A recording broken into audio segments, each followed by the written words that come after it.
Maseret Ktubot, Daf Yud 10, nous commençons à la 7e ligne. Tana Oil Veknas Chachamimu Lotikba Ela Mina Ziburit. Nous avions commencé un début de Sugya sur Ktuba Mina Torah ou Midei Rabbanan. La Gemara nous avait rapporté l'avis de Rabban Shimon ben Elazar, l'avis de Rabbi Shimon ben Elazar, qui nous a dit que la Ktuba de 212 pour une Betula, pour une jeune fille vierge, c'est Midei Rabbanan, c'est une takana des Chachamim.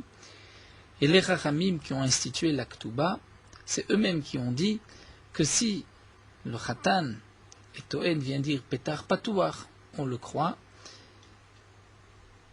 et la femme va perdre la Ktuba, et comme l'a expliqué Rava, puisque nous avons une Chazaka, certainement qu'un homme ne se fatigue pas, tous les préparatifs d'une Séouda, il va faire une Séouda pour ensuite tout jeter, et pour dire que sa femme n'est pas Betula, si ce n'est pas vrai, et si vraiment ce n'était pas vrai, il l'aurait divorcé avant même de se marier, avant de faire son festin. Donc nous avons vu des paroles de Rabbi Shimon ben Elazar que la Ktuba est Midei Rabbanan. La Gemara continue, va nous rapporter une marloquette, certains, la Ktuba est Mina Torah. Nous avons ici un Tosfot qui rapporte que d'après la conclusion de la Gemara, donc la Ktuba serait Midei Rabbanan. Si c'est ainsi, Tosfot se pose la question, comment se fait-il que dans la Ktuba on a l'habitude d'écrire Kesef Zuzi Matan de Chazul Lechi Midoraita, c'est-à-dire les 200 zouz de Chazul Lechi Midoraita qui te reviennent Mina Torah. Si la Ktuba est Midei Rabbanan, on ne peut pas écrire Mina Torah. Le Roche rapporte que c'est le minag en Ashkenaz et en Tzarfat, en Allemagne et en France, de marquer Chazul Lechi Midoraita. Si la Ktuba est Midei Rabbanan, on ne peut pas marquer de Chazul Lechi Midoraita. Et d'après certains Rishonim, la Ktuba serait même psoula si c'est marqué Lechi Midoraita, alors que la Ktuba n'est que Midei Rabbanan. Le Roche lui répond à cette question. Il dit qu'en vérité, ce qui est marqué Chazul Lechi Midoraita, ce n'est pas sur la Ktuba elle-même. Est-ce que 200 c'est Mina Torah ou Midei Rabbanan? Mais c'est sur la valeur des shkalim. Puisque la Ktuba c'est 50 shkalim, comme nous le verrons par la suite, 50 shkalim qui font 212. Alors, ces 50 shkalim, il y avait à l'époque ce qu'on appelle Sela Medina et Sela Tsuri. Sela Medina, Sela Tsuri. Sela Tsuri, c'est le Sela qui était de la Torah, et le Sela Medina, c'était une pièce qui était courante à l'époque, mais qui ne correspond pas au shekel de la Torah, c'est même 1/8 du Sela Tsuri. Donc lorsqu'on dit 50 shkalim, ça peut être les shkalim Medina ou Tsuri, et si c'est Medina, c'est une valeur plus petite que Sela Tsuri. Donc c'est pour cela que, me dit le Roche, on inscrit dans la Ktuba de Chazul Lechi Midoraita, c'est pour nous dire que les shkalim, les 50 shkalim, sont les shkalim Tsuri Mina Torah qui sont mentionnés dans la Torah, mais ça ne veut pas dire que la Ktuba est Mina Torah. C'est ainsi que le Roche répond à cette question. Donc nous allons continuer. La Gemara nous rapporte une braïta. Tana, Oil veknas chachamim hu, puisque c'est une amende, c'est-à-dire un knas, les chachamim ont exigé à l'homme de donner une Ktuba, lotikba ela mina ziburit, donc la femme ne pourra prendre que du ziburit, c'est-à-dire s'il y a des terrains de meilleure qualité, ce qu'on appelle le idit, ou bénonite, moyen, ziburit, c'est le moins bon, la femme ne pourra prendre que du ziburit. Nous savons dans Baba Kama que pour un dommage, on prendra du idit, c'est-à-dire du meilleur des terrains, pour un prêt, c'est mina bénonite, et pour la Ktuba, c'est mina ziburit. Donc la Braïta nous dit, puisque c'est un knas de Chachamim, elle ne prendra que mina ziburit, c'est-à-dire le terrain qui est de moins bonne qualité. Bien sûr, elle prendra plus de surface, plus de terrain, puisque c'est un terrain qui vaut moins cher que le idit, le meilleur. Elle recevra les 212 dans un terrain de ziburit, mais elle ne peut pas exiger du idit. La Gemara demande knasa. Maï knasa, c'est-à-dire qu'est-ce que le mari a fait, pourquoi on va lui faire un knas, le punir, et la ima, alors la Gemara reprend, nous dit, oui, puisque la Ktuba, c'est une institution des chachamim, eh bien, elle ne prendra que mina ziburit, c'est-à-dire du terrain qui a le moins de valeur. Rabban Shimon Gamliel omer Ktuvat Isha Minatora. Rabban Shimon Gamliel nous dit que la Ktuvat Isha, la Ktuvat d'une femme est Minatora. Donc là nous avons une marloquette, Rabbi Shimon ben Elazar, si que cette braïta nous dise que la Ktuba est Midi Rabbanan, Rabban Shimon Gamliel ici nous dit que la Ktuba est Minatora. La Gemara objecte, oui, Rabban Shimon Gamliel a est-ce que Rabban Shimon Gamliel a dit une telle chose, Vatania, pourtant nous avons une braïta. C'est marqué Kesef Ishkol Kimoar Betulot. À propos de celui qui séduit une jeune fille, c'est marqué qu'il devra payer Kemohar Betulot. Mohar Betulot, c'est-à-dire comme la valeur, la Ktuba, c'est-à-dire ce qu'on donne généralement aux Betulot, aux jeunes filles vierges. Et donc on apprend de là Shieze Kemohar Betulot. On apprend, comme l'explique Rashi, que la somme que l'homme qui a séduit une jeune fille doit payer, c'est la somme qui est Kemohar Betulot, comme c'est rapporté à propos de celui qui viole une jeune fille, où là la Torah nous dit qu'il devra payer 50 kesef ramishim, kesef, il payera 50. Donc on sait que pour le mefaté, c'est aussi, dans un cas de séduction, c'est aussi 50, yishkol 50. Mais on apprend aussi au Mohar Betulot Kazé, c'est-à-dire que ces 50 qui sont marqués à propos de celui qui viole une jeune fille, ce n'est pas marqué 50, quoi, de quelle monnaie. Donc, puisque ici c'est marqué Yishkol, donc on va dire au Mohar Betulot, les 50 du Ones, c'est comme Kazé, comme ici, comme le Mefaté, ce sont des Shkalim. Donc on apprend que le Ones et le Mefaté, c'est-à-dire si un homme viole une jeune fille, ou si un homme séduit une jeune fille, il devra payer 50 Shkalim, les 50 Shkalim, bien sûr, de la Torah. Mais de là on a appris, Mikan Samcho Chachamim Lektubat Isha Minatora. De là les Chachamim ont apporté une preuve, puisque ça s'appelle Mohar Betulot, Mohar, chose de la somme qu'on donne à la Betula. Donc il y a ici une allusion de la Torah, que la Ktuba de la Torah, la Ktuba c'est Mohar Betulot, c'est 50 shkalim de la Torah. Donc d'après Tanakama de cette braïta, la Ktuba est Minatora. Rabban Shimon Gamliel Omer, Ktubat Isha ena midivre Torah, et la midivre Sofim. Rabban Shimon Gamliel ici nous dit que la Ktuba d'une femme n'est pas Minatora, n'est que Midi Rabbanan, midivre Sofrim. Donc nous avons une contradiction. Au début, nous avons vu plus haut que Rabban Shimon Gamliel pense que la Ktubat Isha est Minatora. Ici, on voit que Rabban Shimon Gamliel pense que la Ktubat Isha n'est pas Minatora. La Gemara répond, c'est simple, Hippour. On va renverser dans cette dernière braïta. Rabban Shimon Gamliel ne pense pas que la Ktuba n'est pas Minatora. On va dire par exemple d'Ivrei Rabban Shimon Gamliel. Donc c'est Rabban Shimon Gamliel qui a dit au début que la Ktubat Isha est Minatora. Alors la Gemara demande Umay Chazid Afarta Batraïta et pour Kamaïta. C'est vrai que nous avons ici une braïta et on va inverser les noms pour arranger avec la première braïta. Et donc on va maintenir que Rabban Shimon Gamliel pense que la Ktuba est Minatora. Demande la Gemara, mais peut-être c'est la première braïta qu'il faut changer. Et Rabban Shimon Gamliel pense que la Ktuba est Midi Rabbanan comme la deuxième braïta, comme c'est marqué dans les paroles de Rabban Shimon Gamliel de la deuxième braïta.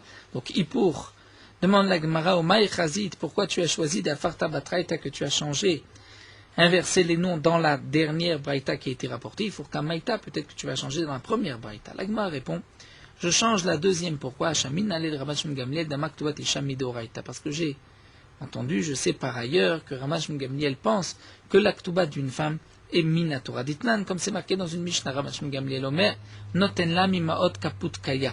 Rabban Shimon Gamliel nous dit, il lui donnera de l'argent de ce pays de Kaput Kaya. Rashi nous rapporte la Mishnah dans le dernier Pérec de notre Masechet. Si un homme a épousé une femme en Eretz Israël, donc il s'est engagé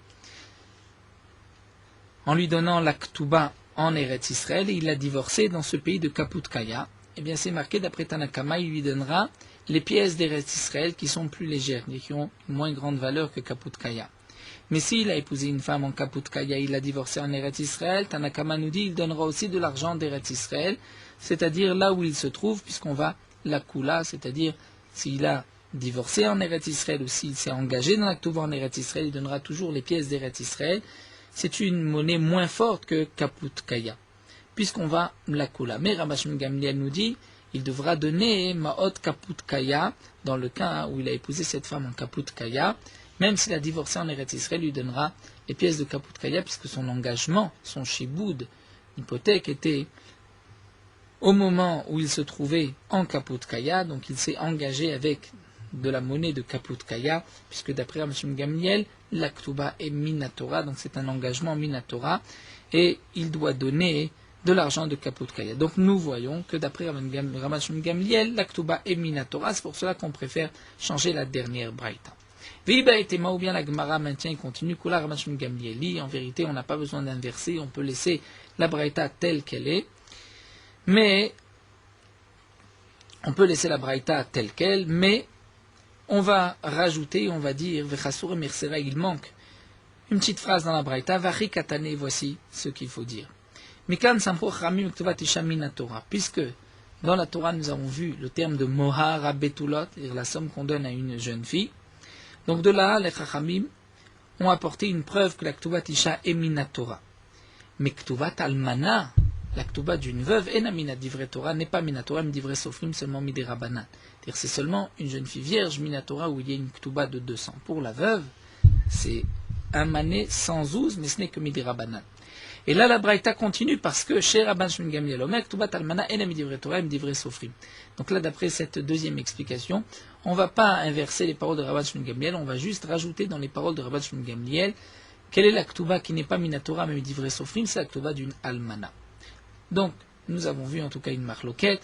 D'après Rabbi Shimon ben Elazar, la Ktuba est Midera Banan, la Braïta aussi qui avait été rapportée est Midera Banan.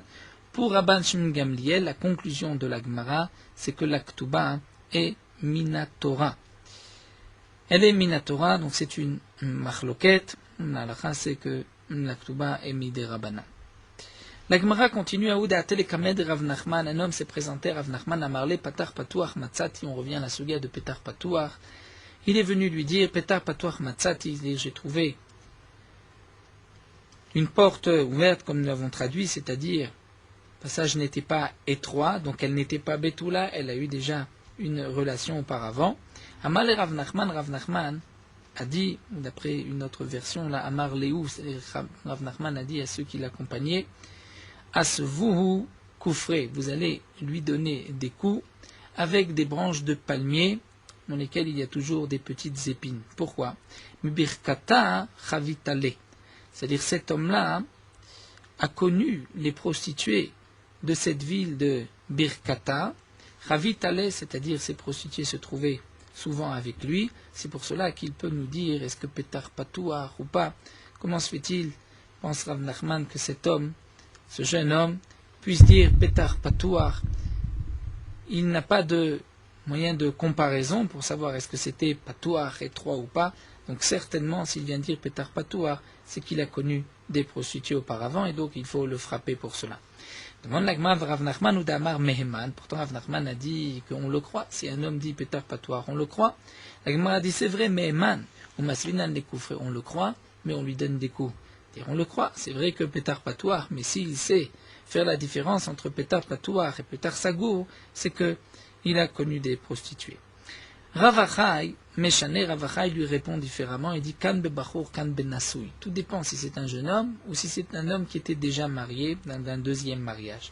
Et pour un deuxième mariage, donc là on le croit, pour un premier mariage, là on lui donnera des coups. D'ailleurs, c'est une idée qui est rapportée dans Shulchan Aruch que toute cette ta'ana de Petar Patouar, c'est seulement pour quelqu'un qui était auparavant marié, donc il sait de quoi il s'agit, il a un moyen de comparaison. Haoudea Telekamed et Rabban Gamliel, la Gemara nous rapporte, un homme était venu devant Rabban Gamliel, a marlé Petar Patouar Matzati, il lui a dit Petar Patouar, et donc elle n'était pas Betula, a marlé, Rabban Gamliel dit Shema Itita, peut-être que tu as penché, c'est-à-dire que la bia était d'une manière inhabituelle, tu t'es penché sur le côté, et donc tu penses que Petar Patouar, mais en vérité c'était fermé. Emshol de Chamachal, je vais te donner un exemple, et d'avoir donné à quoi ceci ressemblait à Adam. Un homme Shayama al-Erbitchamla, il avait fait là, qui marchait dans l'obscurité, au milieu de la nuit, dans l'obscurité totale. Il est arrivé devant la porte de sa maison qui était fermée. Donc il y avait quelque chose qui l'empêchait, nous dit Rachid, d'ouvrir la porte, mais lorsqu'on penche sur le côté, la porte arrive. On arrive, lorsqu'on penche un peu la porte, on arrive à l'ouvrir. Alors Matzo Patouach, Ita, donc s'il a penché, Metzao Patouach, il a trouvé la porte ouverte. Lo Ita, Metzao Naoul, s'il n'avait pas penché, il aurait trouvé la porte fermée. Donc peut-être que lui aussi, parce qu'il s'est penché, c'est pour cela qu'il a eu l'impression que c'était ouvert. Et Kadamre, d'après une autre version, Achia Marle, voici ce que Rabban Gamliel lui a dit. Shema bemezid et tita. Peut-être que volontairement et avec force, tu as penché, ve'akarta le dasha ve'abra, et tu as enlevé la porte et la barre qui retenait la porte. Je vais te donner un exemple à quoi ceci ressemble. Un homme qui marche dans l'obscurité au milieu de la nuit. Si avec force il a penché, il a poussé la porte, il l'a trouvée ouverte. Mais si il n'a pas poussé avec force, volontairement, il l'a trouvé fermé. Donc toi, tu as dit que tu as trouvé ouvert. C'est peut-être qu'en vérité, tu as forcé volontairement, mais donc ce n'est pas une preuve qu'elle n'est pas Betula. Haouda Kamed Rabban Gamliel bar Rebi, nous dit la Gemara, un homme s'était présenté à Rabban Gamliel, le fils de Rebi, à Marley, il lui a dit Rebi, Baalti velo matzati dam. Après la première relation, je n'ai pas trouvé de sang. Amralo, Rebi, Betula iti. La femme a dit Rebi, j'étais Betula. Amar laem. Alors Rebi leur a dit, Aviuli otosuda, apportez ce drap. Et viuli asuda, on lui a apporté le drap. Donc le drap était blanc, il n'y avait pas de traces de sang. Il a fait tremper le drap dans de l'eau, il l'a lavé. Et ensuite il a trouvé quelques gouttes de sang. Rachid nous explique, en vérité, ces gouttes de sang étaient recouvertes par le zera, et donc c'est pour cela qu'on n'avait pas vu ce sang. Amarlo, alors, Rabban Gamliel lui a dit, Lech zacha zachebe mekachecha. Il va, prends ton achat, c'est-à-dire, garde ta femme, puisque tu vois qu'elle était Betula. Amarle una marbere de Rava me parzika le Ravashi. Una, le fils de Rava me parzika demandait à Ravashi, Anan amen avidachi, est-ce que nous aussi on peut faire de même et laver le drap, ensuite voir s'il y a des gouttes de sang. Amarle, il lui a dit non. Puisque Giout Shelanu Kekibus Shelaim, comme nous savons à propos de Tisha B'Av, la Gemara nous rapporte ceci dans Masechet Ta'anit. Giout Shelanu Kekibus Shelaim, ce que nous appelons Giout, c'est-à-dire lorsqu'on lave des habits, qu'on les repasse avec une pierre de verre, nous dit Rashi, on atteint le même résultat, nous en Bavel, comme le Kibus Shelaim d'Eretz Israël, c'est-à-dire comme lorsqu'en Eretz Israël, il lavait des habits. Puisqu'en Eretz Israël, les eaux étaient propres, donc on pouvait facilement laver, et on avait un habit blanc, simplement en le lavant. Alors qu'en Bavel, il fallait aussi passer une pierre de verre, c'est-à-dire repasser l'habit pour arriver au même résultat.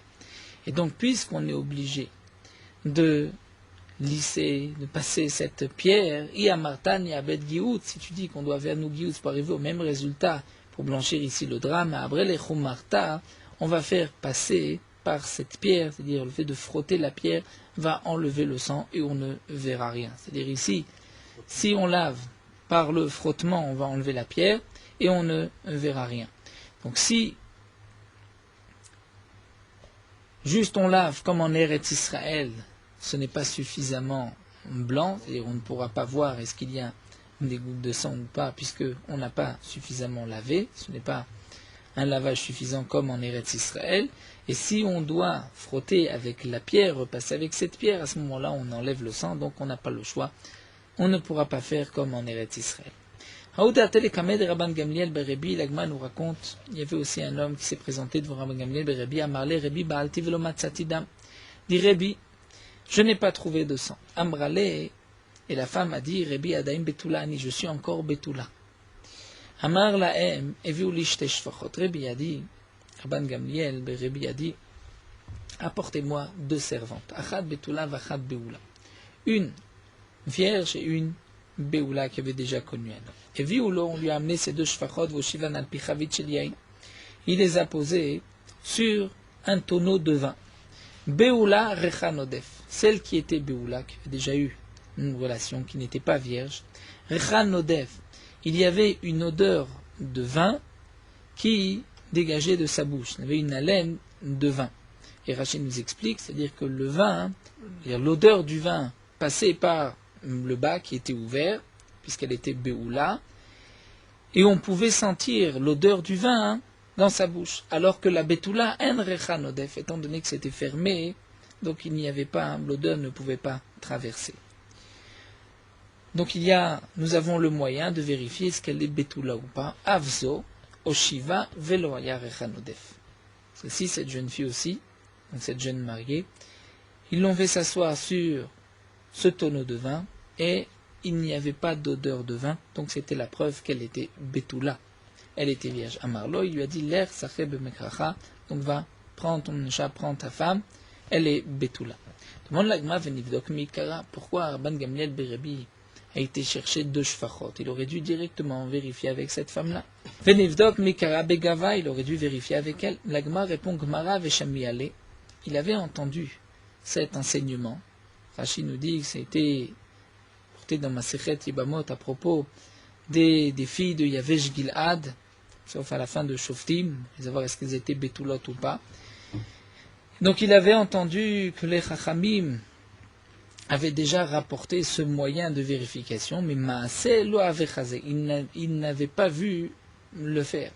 Vesavar, il s'est dit, Dinma lo kimle begave, il s'est dit peut-être que je ne sais pas exactement le kimle begava des milta comment le faire. Je ne sais pas begava des milta shapir, je ne sais pas vraiment comment le faire. Et donc je risque de ne pas savoir le faire, de me tromper.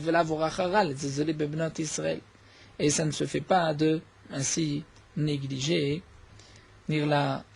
l'honneur des filles d'Israël. Donc c'est pour cela qu'il a essayé d'abord avec 2 shfachot pour être sûr de bien réussir. Ensuite, il a demandé à cette bat Israël.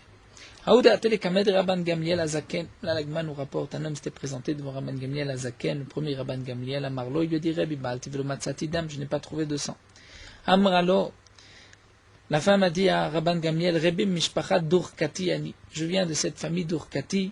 She'en laem lo dam nida velo dam betulim. Nous n'avons pas dans la famille de dam nida, de règle, ni de dam betulim. Badak Rabban Gamliel bikrovotea. Rabban Gamliel fait une vérification chez les proches parents, chez la mère de cette femme, ou Matzak Devaria, il a vu qu'effectivement, elle n'avait pas ni de dam nida, ni de dam betulim.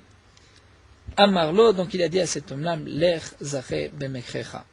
Tu pourras donc prendre ton chasse que tu as acquis, ton acquisition, puisqu'elle était donc betula. Ashrecha shezachita le mishpachat durkatim. Il a rajouté cette phrase. Il a dit, tu peux être heureux d'avoir eu une jeune fille de cette famille de Durkati. Et la Gemara va expliquer. Maï Durkati, que signifie Durkati? La Gemara explique que c'est un mot composé de Dorkatua, c'est-à-dire une génération coupée, puisqu'elle ne pourra pas avoir de descendance. Amar Rabbi Hanina, et Rabbi Hanina nous dit Tanchumim Sheleven, Nichamou Rabban Gamliel Otoaïch.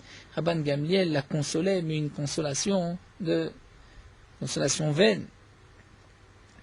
Puisque qu'est-ce qu'il lui a dit? Il lui a dit Ashrecha, que tu as eu une femme d'Urkatim. Au contraire, nous allons voir que il est bon pour une femme d'avoir du dam nida. Détané Rabbi Chia a enseigné que Shem Shaseo Yafé Leïsa, de la même manière que la levure, c'est bon pour une pâte, car damim Yafim Leïsha. Même le sang, c'est bon, Yafim Leïsha pour une femme.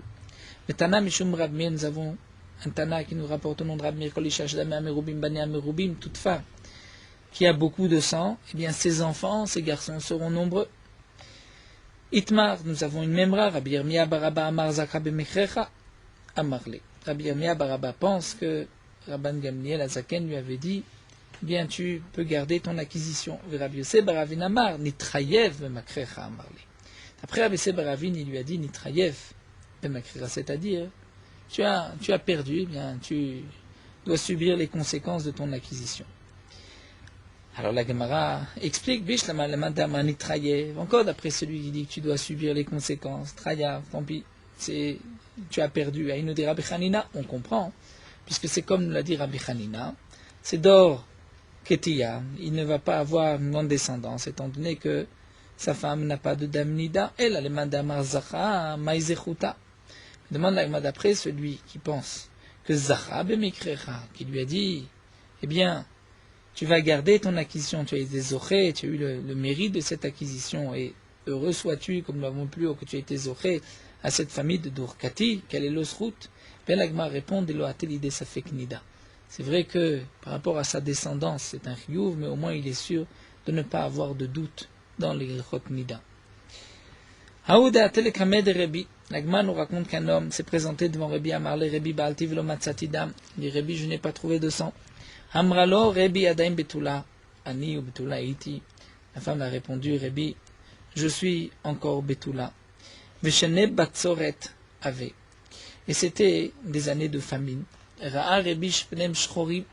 Rabbi a vu que leur visage était noir, avait noirci par la famine, par la faim. Tziva lehem vichnisum lamechatz. Il a ordonné qu'on les fasse rentrer dans un bain public, c'est-à-dire qu'on les lave. Vechilum, qu'on leur donne à manger. Vishkum, qu'on leur donne à boire. Vichnisum lecheder. Et ensuite, il leur a donné la possibilité de s'isoler. Baal ou matzada, mais à ce moment-là, il a trouvé du sang. Amarlo, il a dit, l'er zakhe bemakrecha. Maintenant, tu peux prendre ton acquisition. Car Rabbi Alem, Rabbi a dit sur ce pasouk-là, comme c'est marqué dans le pasouk dans Echa, Tzafad oram alatzmam yavesh ayakaet. C'est-à-dire par la famine, leur peau, c'est comme collé et plié, au point qu'il y avait shayaket, c'était sec comme du bois, c'est-à-dire c'est pour cela qu'il n'y avait pas de sang à cause de la famine. Et dès que Rabbi s'est occupé d'eux, leur a donné à boire, à manger, à ce moment-là, elle a retrouvé sa santé et elle a pu, donc après la bia suivante, il y avait du dam. La Gemara continue avec une Mishnah, Betula Ktubata Mataim, comme nous l'avons déjà vu, la Betula, la jeune fille, sa Ktuba est de 200. Une jeune fille vierge qui se marie, la Ktuba est de 200. Ve'almana, une veuve, c'est Mané, c'est 100. Si elle est Betula, dire elle est vierge, parce qu'elle est almana, veuve, ou grusha, ou divorcée, ou chalutza, elle a reçu la chalitza du yaba mina irusin. Elle était, son premier mariage, c'était juste des irusin, des kiddushin, mais il n'y avait pas eu de choupa. Et qu'ensuite, le mari était décédé, donc elle est veuve, ou il avait divorcé, ou il est décédé, elle a eu chalitza du beau-frère. Puisqu'elle est encore betula, elle est encore vierge, ktubatan mataim, la ktuba est de 200. Bien qu'elle est veuve divorcée, mais elle est encore betula. Veyesh lem tanat betulim, et le mari a donc la tanat betulim. Si après la première bia, il vient se plaindre au Bedin, dit qu'elle n'était pas betula, eh bien, elle perdra sa ktuba comme nous l'avons vu, puisque il a été trompé. La Gemara continue, comme nous avons quelques lignes de Haggadah, la Gemara se penche sur le mot almana. D'où vient ce mot almana, une veuve? Maï almana, amar Rafrana Bagdata'a. Rafrana Bagdata, Rashi explique parfois de Bagdad, une ville, Bagdad en Bavel, Bagdad ou Bagdad. Parfois Rashi explique Bagdata, dire Rafrana qui connaissait les Haggadot. Almana, c'est Al-Shem Mané. Almana, on retrouve le Lashon Mané, puisque les Chachamim ont institué pour l'Almana une Ktuba de 100. Un Mané, une pièce de Mané, c'était 100 zouz. Alors demande l'Agma Almana Mina Irusin Maïkal Lemima. Lorsque c'est une veuve Mina Irusin, c'est-à-dire elle a juste été fiancée, dire elle avait reçu des Kiddushin, n'était pas mariée, donc elle est encore Betula. Donc elle est veuve, mais elle recevra 200, et pourtant on l'appelle Almana. Alors, Avrana répond, Aïde deha kerila almana, aname kerila almana. Étant donné que une veuve, en général, qui est après un mariage, s'appelle almana à cause du mané, c'est pour cela que même celle qui est minaire aussi, on l'appelle aussi almana. Alors l'agma continue, almana d'activer boraita maïkalemima. Dans la Torah, c'est aussi marqué almana à propos du Kohen Gadol. Le Kohen Gadol ne peut pas épouser une almana. Donc ce thème de almana n'existait pas, a priori, dans la Torah, puisque il n'y avait pas de ktuba pour l'almana min Torah, maïkalemima. Alors l'agma répond, D'atidin rabanan de metaknela mané. Dire le pasouk, employer le terme de almana parce que les chachamim par la suite vont instituer une ktuba de 1 mané, donc de 112 pour une almana. Alors demande l'agma au mikatav kra leatid, c'est-à-dire le pasouk a employé un terme qui ne s'explique que par une takana future des chachamim. L'agma dit oui. Dirtiv, comme on voit à propos un pasouk dans Bereshit, Veshem Anahar Ashlishi Chidekel, le troisième fleuve, il est appelé Chidekel, ou Aoler Kidmat Ashur. C'est le fleuve qui va Kidmat, c'est-à-dire, il coule Kidmat à l'est de Ashur. Vetana Rav Yosef, Ashur Zosilka. Et Rav Yosef dit Ashur, c'est cet endroit, c'est l'île de Slika. Et donc demande la Gemara au Miyave, est-ce qu'à l'époque de Maaseh Bereshit, cette ville existait? Et au moment de Briata Olam, cette ville n'existait pas encore. Elle a des Atida. La Torah nous précise, nous situe cette ville de Hidekel qui est Kidmat Ashur, d'une ville qui ne sera là que dans le futur. Donc là, Almana aussi, on peut dire que c'est par rapport à une explication des Chachamim dans le futur. Une takana, une institution des Chachamim dans le futur. Puisque nous avons rapporté l'explication de Rav Chana Bagdata à propos du terme de Almana, l'Agma continue avec Matar, la pluie. Matar, nous dit Rav Chana Bagdata, la pluie a plusieurs qualités. D'abord, Mashka, elle donne à boire à la terre. Marva, elle veut dire elle va rassasier la terre, ou Mezavel, elle va servir d'engrais pour la terre, ou Meaden, elle va donner un éclat aux fruits, ou Mamshir, et la pluie permet aux fruits de bien pousser, de grandir. Amar Rava, Barabi Ishmael, Vitema, Rabema, Barshanmaya, Maikra, où est-ce que nous avons une allusion à cela dans le Passouk? Parce que c'est marqué, Telamea, dire les sillons de après un labourage, Ravé, dire la pluie va rassasier, Nachet Gedudea, ceci sera un nachat, dire va apaiser les passants, ceux qui marchent dessus, Birvivim, par des pluies Temogena, la pluie va faire fondre la terre, Tzimcha Tevarer, et ce qui va pousser va être béni. Et donc Rachid nous explique que puisque c'est marqué Ravé, donc Ravé c'est que la terre va d'abord boire et ensuite être rassasiée. Donc ça c'est les deux premières choses qui ont été rapportées, Mashke ou Meravé. Puis Temogena c'est Mezavel. Et Rachid termine pour nous dire que Maden, Mamshichet Aperot, ça on apprend Mitzimcha Tevarer, dire que les fruits, mais il va y avoir une bénédiction dans ce qui va pousser. La Gemara continue. Amar Rabbi Elazar, Misbeach, le mot Misbeach, donc l'autel sur lequel on sacrifie, on brûlait les korbanot. Bien, le Misbeach est d'abord Maziach, c'est-à-dire il va laisser, on va traduire pardonner les Averot, ou Mazin. Rachid nous dit par le mérite des korbanot, le monde va être nourri. Mechavev, le Misbeach fait en sorte que les Béni Israël sont aimés d'Akadosh Baruch Hu. Mechaper, et il pardonne le Misbeach les fautes des Béni Israël. Demande l'Agma, mais Maziach et Mechaper, c'est la même chose, Aïnou Mechaper, Aïnou Maziach. Maziach, ce qu'Akadosh Baruch Hu va laisser, va pardonner les fautes. L'Agma répond non. Maziach, c'est pas les fautes, mais c'est Gzerot, les mauvais décrits. Ou Mechaper, Avonot, les fautes.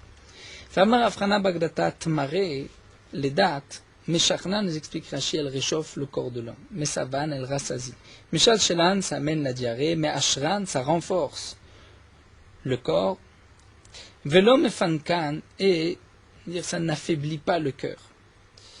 Amar Rav nous dit Achalt Marim al Yore. Si un homme a mangé des dates, il ne peut pas enseigner, il ne peut pas trancher une ora'a, trancher une halakha, puisque lorsqu'un homme mange des dates, il est un peu ivre sur le moment. Métivé, l'agma objecte, c'est marqué Tmarim, que les dates shacharit varvit yafot, le matin et le soir, c'est bon pour la santé. Rachid nous explique, c'est-à-dire, lorsqu'on les prend après le repas, c'est bon. Donc le matin, les gens ont l'habitude de manger pas de shacharit, le soir aussi ils mangent, donc c'est bon pour le corps. Bemincha, l'après-midi, raot, c'est mauvais, puisque c'est avant le repas, et c'est après avoir dormi, Rachid nous dit, c'est mauvais pour le corps. Betsa oraim, dire le midi, après avoir mangé le matin, en kemotam, il n'y a pas mieux que ce moment-là, où mevatlot shoshat varim, elles annulent trois choses, marshava ra'a, une mauvaise pensée, c'est-à-dire, Rachid nous explique, elles enlèvent les soucis de l'homme, étant donné que les dates vont réjouir le cœur, et en plus le midi c'est un moment de aura de lumière. Vecholimaïn, ils vont enlever cholimaïn, c'est-à-dire les maladies d'intestin, vetartoniot et les hémorroïdes. Alors donc la Gemara pose la question, nous venons de dire qu'Amara vachalt marim al yoreh, il ne doit pas trancher, comme si ce n'est pas bon, et pourtant on voit ici que c'est bon. La Gemara répond, mi amrilan de l'homme alou, on n'a pas dit que ce n'est pas bon, on a juste dit que alouye ma'alou, ou le ficha ata tirda. C'est vrai que c'est bon pour le corps, mais sur le moment, ça perturbe l'esprit de l'homme. C'est comme s'il avait bu du vin, est un peu ivre, midede ave achamra, comme pour le vin. Lorsque quelqu'un boit du vin, il ne peut pas aussi trancher une halakha, puisque le vin le rend un peu ivre et il ne peut pas, donc il n'a pas toute sa teda marmar, comme c'est enseigné à choter revit yain, celui qui boit un revit, la quantité d'un revit, donc un quart de loug de vin, alioré, il ne peut pas trancher une halakha. Viba itema. Bien nous dit la Gemara, je peux encore te répondre, lokash. Tout dépend si ça a été consommé avant le pain ou après le pain. Comme d'Amar Abaye, comme Abaye a dit, Amrali M, dire sa mère qui l'avait élevé, sa nourrice lui avait dit, Tmare mikeme nahama. Les dates avant de manger du pain, kinarga letikula. C'est comme une hache sur un panier d'osier. Batar nahama. Lorsque ça a été mangé, les dates après du pain, qui abra les dachas, c'est comme une barre qui retient la porte. C'est-à-dire que ça renforce le corps comme une barre renforce la porte. Et la Gemara termine, puisque nous avons parlé d'une porte et de la signification des mots dasha, qui est traduit par la porte, Amarava derer sham. Pourquoi dasha? Dasha c'est derer sham, dalet et sham, dasha.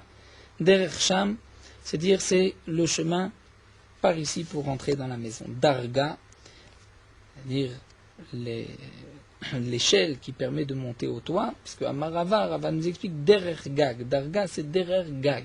Chemin du toit. Pouria le lit.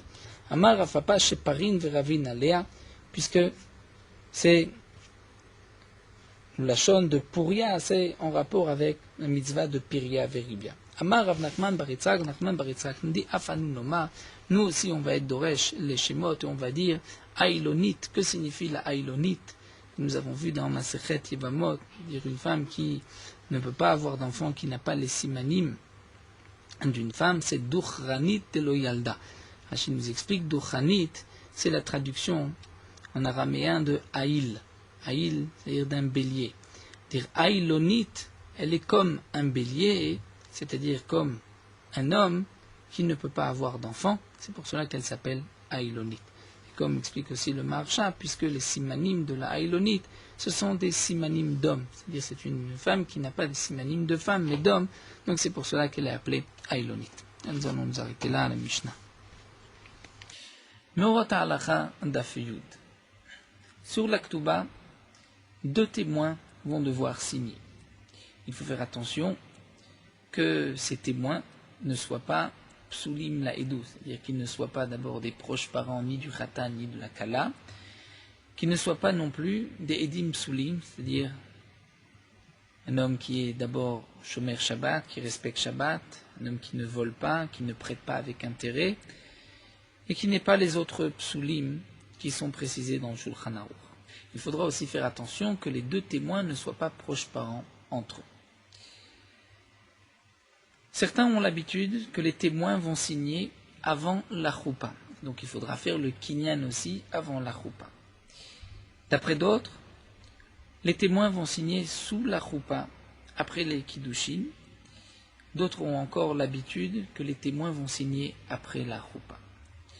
Nous avons l'habitude, sous la choupa, de lire la ketouba. Donc tout d'abord, le Rav, qui est Messader Kiddushin, va d'abord lire 2 bénédictions, Boré Peria Gefen et la Birkat Irusin, et ensuite le Khatan va donner la bague, l'anneau à sa kala. On devra ensuite faire Birkat Anisuim, c'est-à-dire les 7 bénédictions, les Sheva Brachot. On fera encore une fois la bracha de Boré Peria Gefen, et on a l'habitude de lire la Ktuba entre les fiançailles et entre le mariage, entre les Irusin et les Nisuim, c'est-à-dire entre le moment où le Khatan va donner la bague à sa femme, qui sont les Irusin et Kiddushin, et entre les Nisuim, le mariage, c'est-à-dire la Choupa et les Sheva Brachot. Donc on va lire la Ktuba pour faire une interruption entre les Irusin, entre la bracha Boré Peragefen des Irusin et la bracha de Boré Peragefen des Nisuim du mariage.